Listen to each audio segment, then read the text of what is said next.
മഹത്വപ്പെടുമാറാകട്ടെ. കർത്താവിൽ ഏറ്റവും അനുഗ്രഹിക്കപ്പെട്ടവരെ, പരിശുദ്ധമായ വലിയ നോമ്പിലെ നമ്മുടെ ആത്മീയ യാത്ര ഏകദേശം അതിന്റെ മധ്യഭാഗത്ത് എത്തപ്പെട്ടിരിക്കുകയാണ്. കാൽവറിയിലേക്കുള്ള നമ്മുടെ ദൂരം കുറഞ്ഞു വരികയാണ്. ഇന്ന് അല്പസമയത്തെ ചിന്തയ്ക്കായും ദൂരം കുറയുന്ന ഒരു ആത്മീയ യാത്രയെ പറ്റിയാണ് ചിന്തിക്കുന്നത്. വിശുദ്ധ മത്തായി ശ്ലീഹയുടെ സുവിശേഷം 15-ാം അധ്യായം 21 മുതൽ 31 വരെയുള്ള വാക്യങ്ങൾ. The Gospel according to St. Matthew, chapter 15, verses 21 to 31.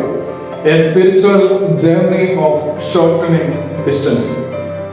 തന്റെ മകൾക്ക് വേണ്ടി ഒരു സ്ത്രീ കർത്താവിന്റെ അടുക്കലേക്ക് കടന്നു വന്ന് നിലവിളിക്കുന്നതും കർത്താവിൽ നിന്ന് അനുഗ്രഹങ്ങളെ പ്രാപിക്കുന്നതുമായ ഒരു സന്ദർഭം.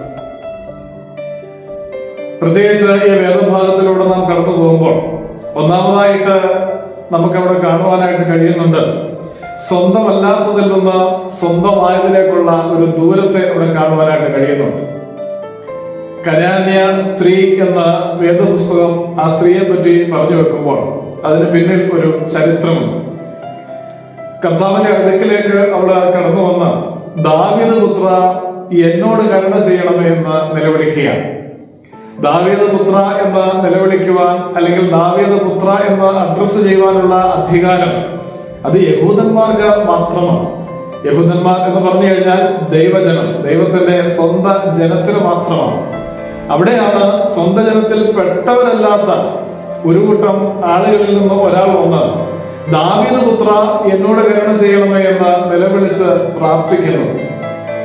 ഇവിടെ ആ സ്ത്രീയുടെ ഒരു ബുദ്ധി നമുക്ക് കാണുവാനായിട്ട് കഴിയും. ദൈവസന്നിധിയിലേക്ക് കടന്നു വന്ന് പുറജാതിക്കാരിയാണെങ്കിൽ കൂടി ദൈവത്തിന്റെ അടുത്ത് നിൽക്കുന്ന അല്ലെങ്കിൽ സ്വന്തം ജനം എന്ന ആ ഒരു പേര് തന്നിലേക്ക് ചേർത്ത് വെച്ച് കർത്താവിനോട് നിലവിളിക്കുകയാണ്. പക്ഷേ അവിടെ നമുക്ക് കാണുവാനായിട്ട് കഴിയുന്നുണ്ട്, കർത്താവ് ആ നിലവിളിക്ക് ചെവി കൊടുക്കുന്നില്ല.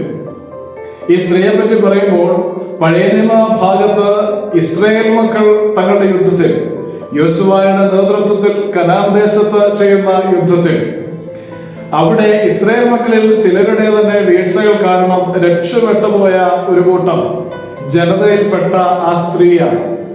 ആ സ്ത്രീ ദൈവസന്നിധിയിലേക്ക് വന്ന് സ്വന്തം ജനം എന്നുള്ള ആ ഒരു സ്വാതന്ത്ര്യത്തോടെ ദാവീദിന്റെ പുത്ര എന്ന് നിലവിളിക്കുവാനായിട്ട് ശ്രമിക്കുന്നു.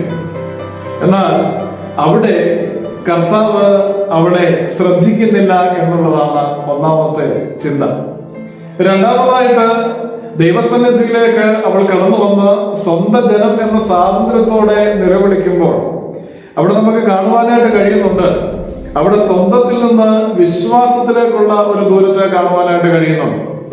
ദൈവസന്നിധിയിലേക്ക് കടന്നു വരുന്നു, ദൈവസന്നിധിയിലേക്ക് കടന്നു വന്ന കർത്താവിനോട് ഞാൻ സ്വന്തമാണ് എന്നുള്ള തരത്തിൽ നിലവിളിക്കുന്നു.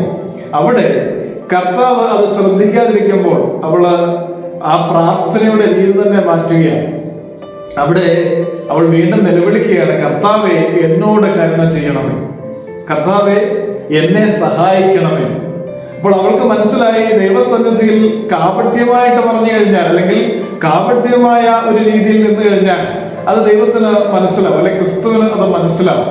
അപ്പോൾ ഇനിയുള്ളത് തീർച്ചയായും ഞാൻ സ്വന്തമല്ല, ദൈവസന്നിധിയിൽ ഞാൻ സ്വന്തം എന്നുള്ള പേര് എനിക്ക് വെക്കുവാനായിട്ട് കഴിയുകയും അപ്പോൾ എനിക്ക് ഒരു സാധാരണ മനുഷ്യൻ എന്ന രീതിയിൽ എനിക്ക് ദൈവസന്നിധിയിൽ പ്രാർത്ഥിക്കുവാനായിട്ട് കഴിയുന്നതാണ് കുറിയലായ്സ്മോൻ എന്നുള്ള പ്രാർത്ഥന. അത് അവൾ അവിടെ ശക്തമായിട്ട് പ്രാർത്ഥിക്കുകയാണ്, കർത്താവെ എന്നോട് കരുണ ചെയ്യണം, കർത്താവെ എന്നോട് കരുണ ചെയ്യണമേ എന്നുള്ള ആ പ്രാർത്ഥന അവിടെ ദൈവം കേൾക്കുന്നുണ്ട്, ക്രിസ്തു കേൾക്കുന്നുണ്ട്.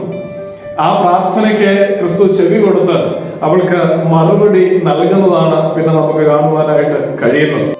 തള്ളപ്പെട്ടിട്ടും വിശ്വാസത്തിൽ നിലനിൽക്കുന്ന ആ സ്ത്രീ ഇന്നത്തെ വിശ്വാസികൾക്ക് മുൻപാകെ ആ ചോദ്യം വെക്കുന്നുണ്ട്, ദൈവസന്നിധിയിൽ ഞാൻ ദൈവത്തിന്റെ സ്വന്തമാണ് എന്നുള്ള രീതിയിലാണോ, അതോ ഞാൻ മഹാപാപിയാണ്, എനിക്കതിനുള്ള അർഹതയില്ല, ദൈവമേ എന്നോട് കരുണ ചെയ്യണമേ, അല്ലെങ്കിൽ കുറിയലായ്സോൻ എന്നുള്ള പ്രാർത്ഥനയാലാണോ നാം നിൽക്കുന്നത്? കർത്താവ് ഏതാണ് അംഗീകരിക്കുന്നത്? നമ്മെ പറ്റി കർത്താവ് എങ്ങനെയാണ് ചിന്തിച്ചിരിക്കുന്നത് എന്ന് തീർച്ചയായും ഈ നോമ്പിന്റെ അനുഭവത്തിൽ നമുക്ക് ചിന്തിക്കാം. മൂന്നാമതായിട്ട് വിശ്വാസത്തിൽ നിന്ന് അനുഗ്രഹത്തിലേക്കുള്ള ഒരു ദൂരത്തെ ഇവിടെ കാണുവാനായിട്ട് കഴിയുന്നുണ്ട്. യഥാർത്ഥ വിശ്വാസം, അവൾക്ക് ക്രിസ്തുവിൽ നിന്ന് ഒരു വലിയ അനുഗ്രഹത്തെ ലഭിക്കുമെന്നുള്ള ഒരു വിശ്വാസം അവൾക്കുണ്ടായിരുന്നു. തള്ളപ്പെട്ടിട്ടും അതാണ് അവൾ ദൈവസന്നിധിയിലേക്ക് കൂടുതൽ അടുത്തു ചെന്നത്. അവിടെ അവൾ പ്രാർത്ഥിക്കുന്നു, കുറിയലായിസോ, എനിക്ക് ദൈവസന്നിധിയിൽ നിൽക്കാനുള്ള അർഹതയില്ല. മുടിയനായ പുത്രനെ പോലെ അല്ലെ ചുങ്കക്കാരനെ പോലെ ഞാൻ ദൈവസന്നിധിയിൽ നിൽക്കുമ്പോൾ എനിക്ക് തീർച്ചയായും അതിന് മറുപടി ലഭിക്കും എന്നുള്ള ആ ഒരു വലിയ ഉറച്ച വിശ്വാസത്തോടെ അവൾ നിൽക്കുമ്പോൾ അവൾക്ക് അവിടെ മറുപടി ലഭിക്കുകയാണ്. കർത്താവ് അവളെ അനുഗ്രഹിച്ച് അവൾക്ക് അവളുടെ മകൾക്ക് ഒരു വലിയ അനുഗ്രഹത്തെ കൊടുക്കുന്നു, ഒരു വലിയ സൗഖ്യത്തെ കൊടുക്കുകയാണ്. ഇന്നത്തെ മാതാപിതാക്കളോടാണ് ദൈവസന്നിധിയിൽ നമ്മുടെ മക്കൾക്ക് വേണ്ടി എത്രമാത്രം നമുക്ക് നിലവിളിക്കുവാനായിട്ട് കഴിയുന്നുണ്ടോ അത്രമാത്രം അവർക്ക് അനുഗ്രഹങ്ങളെ കൊടുക്കുവാനായിട്ട് നമുക്ക് കഴിയും. ദൈവസന്നിധിയിൽ നിന്ന് അനുഗ്രഹങ്ങളെ ലഭിക്കുമ്പോൾ അതിന് നന്ദിയുള്ളവരായിട്ട് എല്ലായ്പ്പോഴും ദൈവസന്നിധിയിൽ നിൽക്കുവാനായിട്ട് കഴിയണമെന്നും ഈ വേദഭാഗം നമ്മെ ഓർമ്മിപ്പിക്കുന്നു. ക്രിസ്തു അനേകരെ സൗഖ്യമാക്കുന്നത് ഈ സന്ദർഭത്തിന് ശേഷം നമ്മൾ വായിക്കുന്നു. അവിടെ അവരെല്ലാം ദൈവസന്നിധിയിൽ നിലവിളിച്ച് പ്രാർത്ഥിക്കുന്ന ഒരു നന്ദി പ്രകാശനമുണ്ട്. ഇസ്രായേലിന്റെ ദൈവത്തിന് നന്ദി പ്രകാശിപ്പിച്ചുകൊണ്ട് അവരുടെ വലിയൊരു പ്രാർത്ഥനയോടെ കാണുവാനായിട്ട് നമുക്ക് കഴിയും. നാലാമതായിട്ട് ആ അനുഗ്രഹത്തിൽ നിന്ന് ദൈവസന്നിധിയിൽ നന്ദി കരയേറ്റുന്നവരായി മാറുന്ന ഒരു ദൂരത്തെയും അവിടെ കാണുവാനായിട്ട് കഴിയുന്നു. ദൈവസന്നിധിയിൽ നിന്ന് അനുഗ്രഹങ്ങളെ പിടിച്ചു വാങ്ങുവാനും, ഞാൻ ദൈവസന്നിധിയിൽ തള്ളപ്പെട്ടവനാണെങ്കിൽ കൂടി നയവാനെ പോലൊക്കെ പുറജാതിക്കാർക്ക് ലഭിച്ച അനുഗ്രഹങ്ങളെ പോലെ ദൈവസന്നിധിയിലേക്ക് അടുത്ത് ചെന്നാൽ എനിക്ക് അനുഗ്രഹങ്ങളെ തീർച്ചയായും ലഭിക്കും എന്നുള്ള ആ ഉറച്ച വിശ്വാസത്തോടെ നമുക്കും ഈ പരിശുദ്ധ നോമ്പിൽ ആയിരിക്കാം. 4 തരത്തിലുള്ള ദൂരത്തെ പറ്റിയാണ് ഞാനൊന്ന് പറയുവാനായിട്ട് ശ്രമിച്ചത്. ഒന്നാമതായിട്ട് പുറജാതിയിൽ നിന്ന് സ്വന്തമായതിലേക്ക് കടന്നു വരുവാനായിട്ട് ശ്രമിച്ച ആ സ്ത്രീ, സ്വന്തമല്ലാത്തതിൽ നിന്ന് സ്വന്തമായതിലേക്കുള്ള ഒരു ദൂരത്തെ അവിടെ കാണുവാനായിട്ട് കഴിയും. ദൈവസന്നിധിയിൽ നമുക്കും അപ്രകാരം സ്വന്തമാകുന്ന അല്ലെങ്കിൽ ദൈവത്തിന്റെ സ്വന്തം ജനമാകുന്ന അവസ്ഥയിലേക്ക് മാറുവാനായിട്ട് കഴിയണം. രണ്ടാമതായിട്ട് സ്വന്തമായതിൽ നിന്ന് വിശ്വാസത്തിലേക്കുള്ള ദൂരത്തെ കാണുവാനായിട്ട് കഴിയും. ആ വിശ്വാസം ഉണ്ടാക്കിയെടുക്കുവാനായിട്ട് ഈ പരിശുദ്ധ നോമ്പിലൂടെ നമുക്ക് കഴിയണം. മൂന്നാമതായിട്ട് വിശ്വാസത്തിലൂടെ അനുഗ്രഹങ്ങളെ പ്രാപിക്കുന്ന ആ ഒരു വലിയ ഒരു അനുഭവം, വിശ്വാസത്തിൽ നിന്ന് അനുഗ്രഹത്തിലേക്കുള്ള ദൂരത്തെ കാണുവാനായിട്ട് നമുക്ക് കഴിയും.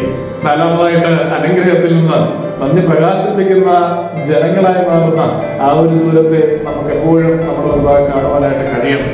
അനുഗ്രഹം മൗനത്തിലേക്കല്ല, പിന്നെയോ നന്ദി കരയേറ്റുന്ന ഇസ്രായേലിന്റെ ദൈവത്തിന്, ക്രിസ്തുവിന് സ്തുതി പാടുന്നവരായി മാറുവാനായിട്ട് നമുക്ക് കഴിയണം. നമ്മുടെ പ്രാർത്ഥനകൾ അപ്രകാരം ആയിരിക്കട്ടെ. ദൂരമുള്ളിടത്ത് ധൈര്യം വേണം, ധൈര്യമുള്ളിടത്ത് വിശ്വാസം വേണം, വിശ്വാസമുള്ളിടത്ത് അനുഗ്രഹങ്ങൾ ലഭിക്കും. അനുഗ്രഹമുള്ളപ്പോൾ തീർച്ചയായും നമുക്ക് നന്ദിയുള്ളവരായി ജീവിക്കാം. എന്റെ ദൈവം നമ്മെ സഹായിക്കട്ടെ എന്ന് പ്രാർത്ഥിച്ചുകൊണ്ട് ഞാൻ എൻ്റെ വാക്കുകൾ ഉപസംഹരിക്കുന്നു. ദൈവം നമ്മെ വാഴ്ത്തി അനുഗ്രഹിക്കട്ടെ.